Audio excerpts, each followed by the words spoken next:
Hey, family, this is Chuck Bedlam with 15 Minutes of Bedlam podcast.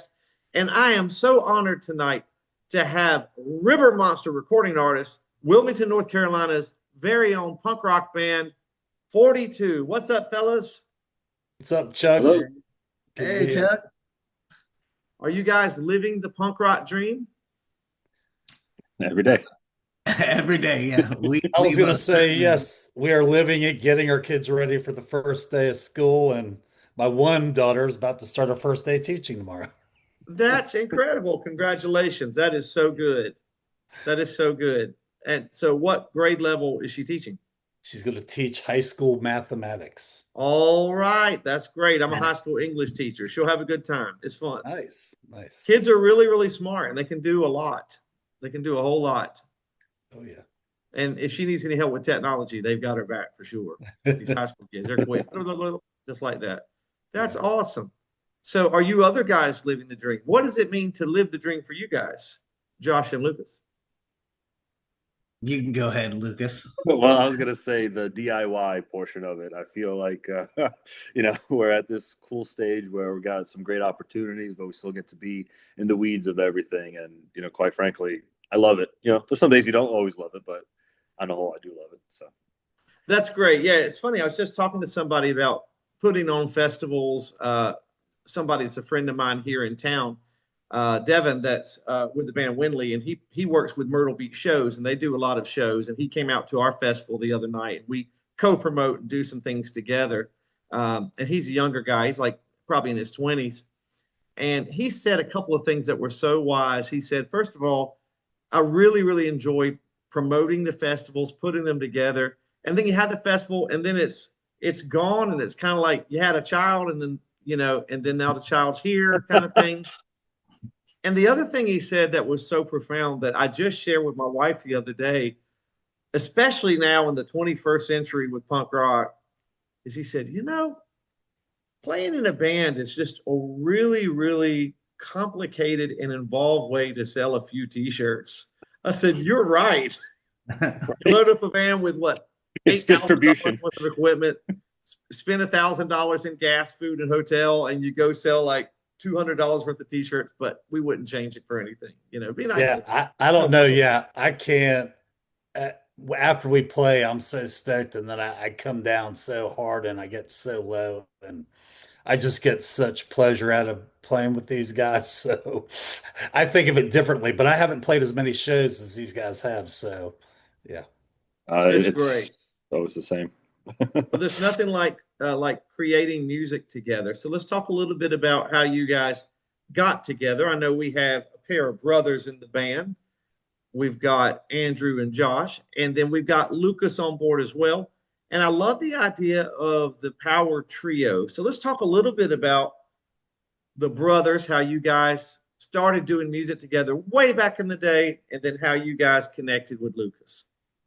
So interesting story. So I was playing in the Tampa Bay punk rock and ska scene back in the early '90s. I played in a band called Lame, and we were, a punk ska band out of Tampa, and then played in some other local bands there. And for years, my brother moved away to college. For years, we always said, "Hey, we're gonna form a band one day." And time kind of went by. I joined the army, and then when I retired, I said, "Hey, I'm gonna come." Basically, get over to Wilmington. Got over there. And the funny thing is, my brother has only been playing drums a little over a year now. Wow. So And he's rocking it. Like and he's killing it. You've never met anybody that works harder. He is in the studio. Actually, even tonight, he goes every day pretty much on his own and plays through our set.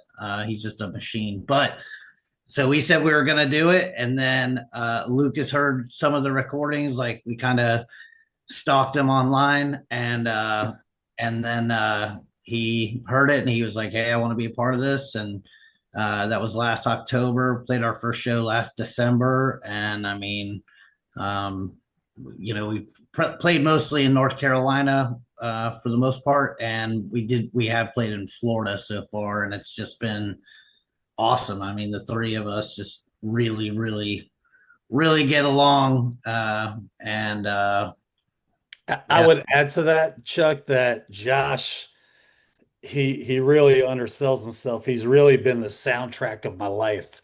He probably has easily over 150 songs recorded, and I kind of that really was the soundtrack of my life for the last 30 years. So getting the chance to play with Josh has been amazing. Of course, we are brothers and we tend to be very both type A, strong-willed individuals. Um, but Like we do get Oasis. yes. No, I think we're better we'll than kick Oasis's ass. yeah, yeah. You would totally destroy them. Um, but it's Don't ask me great what I because think. then we connected to Lucas and he's kind of our yin and our yang. I don't know if that even makes sense, but he He really does. is he Depends is on the the moment, balance. moment to moment. He is definitely the balance, and we do have a good time together.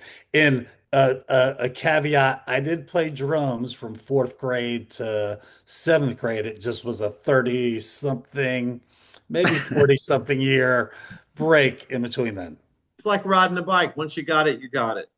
Yes. So, He's what does it feel like to be back in the drum game after having that foundation set as a young person, and then coming back, decades later as an adult, and really getting to embrace the idea of a drummer, of being a drummer? It was awesome. I mean, it was a little overwhelming at first, because there's a lot of great drummers out there, but I kind of through a lot of hard work, developed my own style. And both these guys said to me, they said, you play your first show, it's going to be nothing you ever felt before. And when I played that first show, like, I don't think I could sleep for like 48 hours after that. I was like, I need to do this again. But it's great. The community, for the most part, it's been so welcoming. I'm learning from all these great drummers, and they give me a lot of positive feedback. Because I don't know any better, I have my kind of own style that I use live, and I think that's a good thing. And I'm not trying to be anybody but me. So it's really just been amazing. And like Josh said, I love going in there and practicing and learning new things and just doing what I can to make our band better. That's amazing. So I'm actually my first instrument is drums, and so when I compose stuff for Bedlam Hour, I usually write it around drum parts, and so I build it from there, right? So I've noticed on your album, the first thing I noticed is that you do have a wide variety of time signatures and grooves. So you have a couple of songs with a 6/8 time signature, which really kind of reminded me of sort of mid '80s Husker Du, and then some of your punk grooves are like Grant Hart. Are you influenced by Husker Du? Are you familiar with them? I am familiar, but really, it kind of goes back to our original Florida roots. And really, when me and Josh were composing, and I would say mostly it was Josh composing, he was kind of giving me an idea, and I just kind of took it and ran with it. But it's funny you talk about the 6/8 signature because technically, I wouldn't even know what that was probably a couple of months ago. It was just like I was doing whatever I was doing.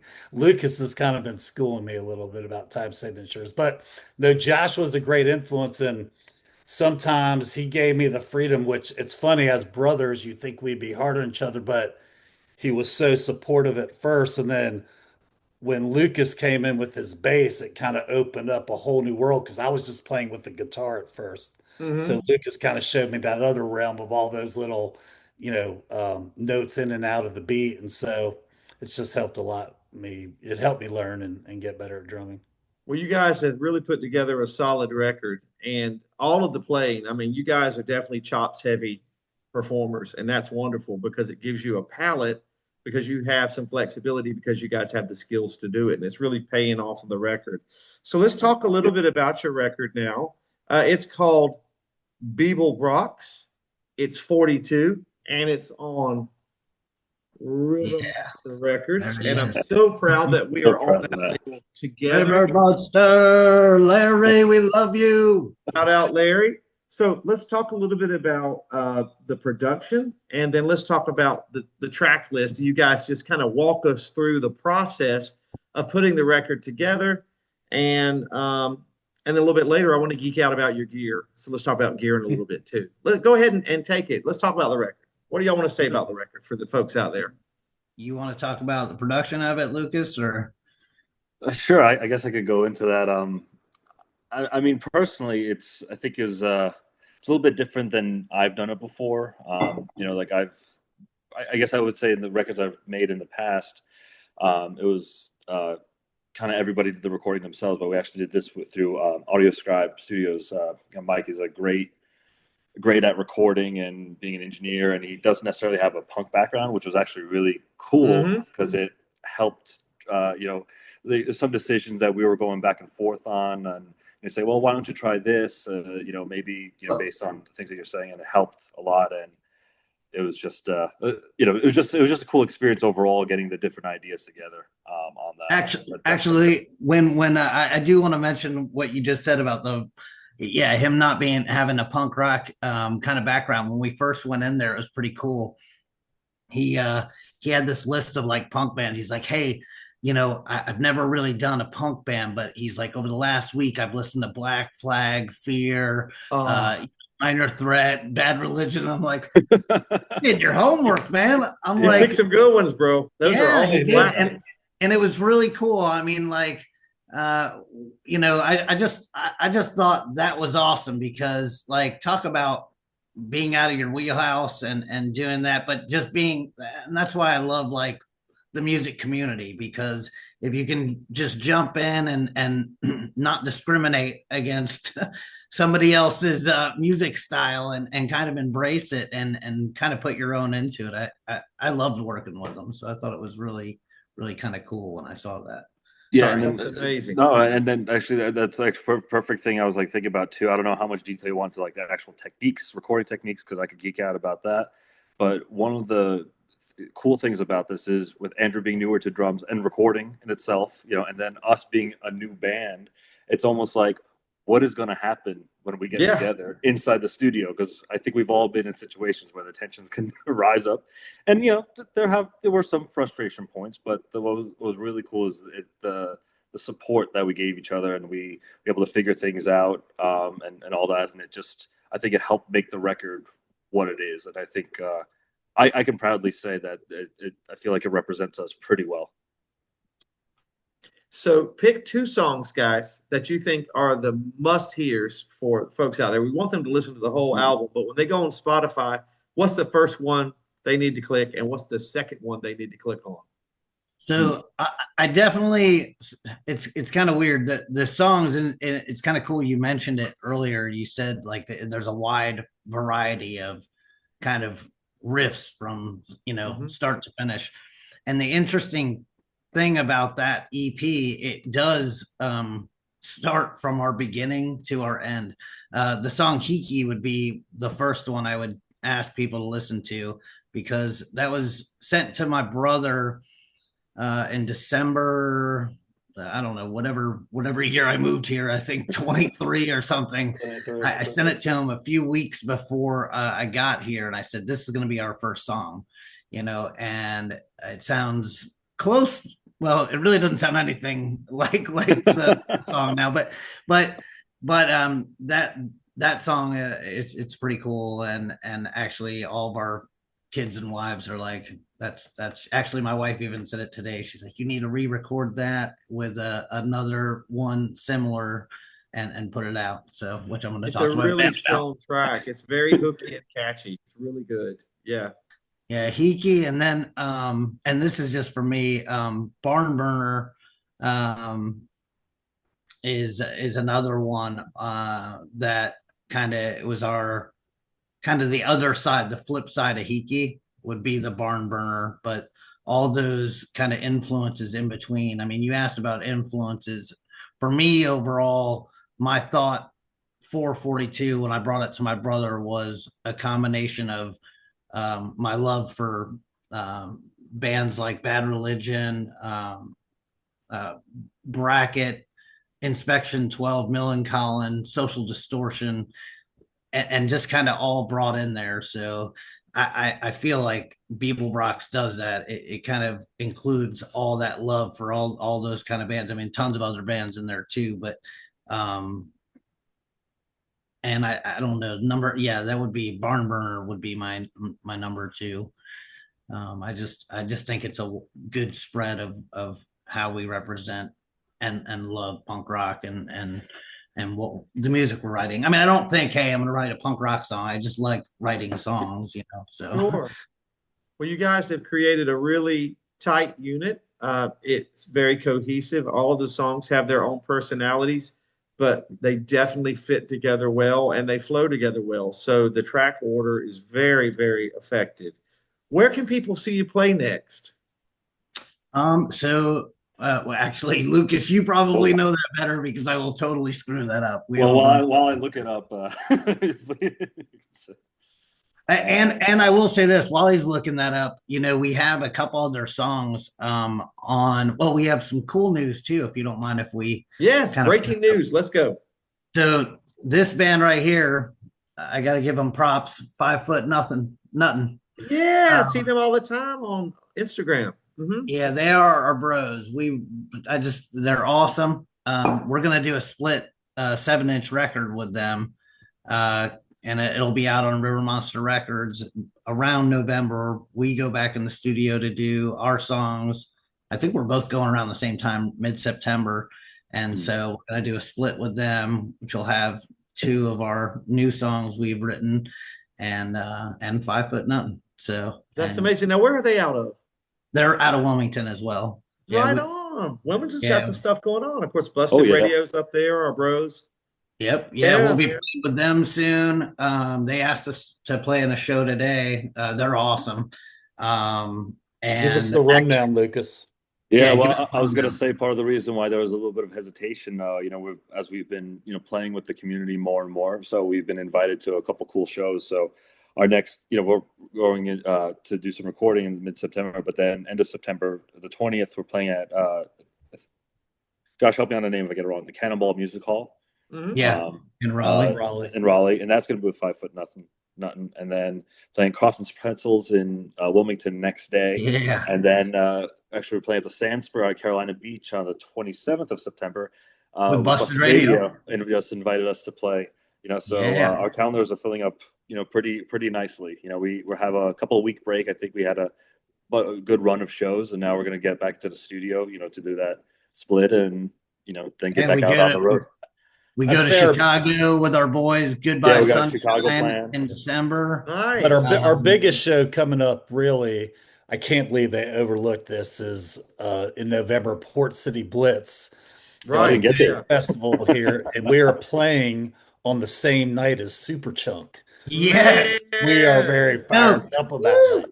That is a great gig. Congratulations. That's so good. See, the problem here, Chuck, is this. Okay, so you're surrounded at 42 is this. You have Lucas and I, which have the worst ADD. So asking us a question is the worst thing because we go off. And then you have Andrew, who's in the middle, who finally got to the point of what we were trying to get to. Thank you, But Andrew. actually, one other really cool show on Halloween we're playing with 5 foot nothing is a Rocky Horror Picture Show event. Oh, cool. On Halloween at the Bottega in Wilmington. It's going to be free if you wear a costume, and it's we're going to play. 5 foot's going to play, and then they're going to do a whole. They're going to screen the whole movie, and I'm hosting the whole night. So it's going to be really cool. So that's I was going to say that that's a cool event. Really. Yeah, that sounds really, really fun. Well, guys, thank you so much for joining us on 15 Minutes of Bedlam. I'm so honored that you guys were able to spend some time with me tonight. And I'm so honored that 42's on River Monster Records along with Bedlam Hour. Any final words for the folks out there who are watching this podcast or listening to it on Spotify? We just appreciate the support we've received so far. Spread the word, and let's build a music community that, you know, spreads across the East Coast, you know, and beyond. Love it. And beyond. Yes. Thank you, guys. We really appreciate it. Thanks for having us. Thanks, Chuck. See you out there.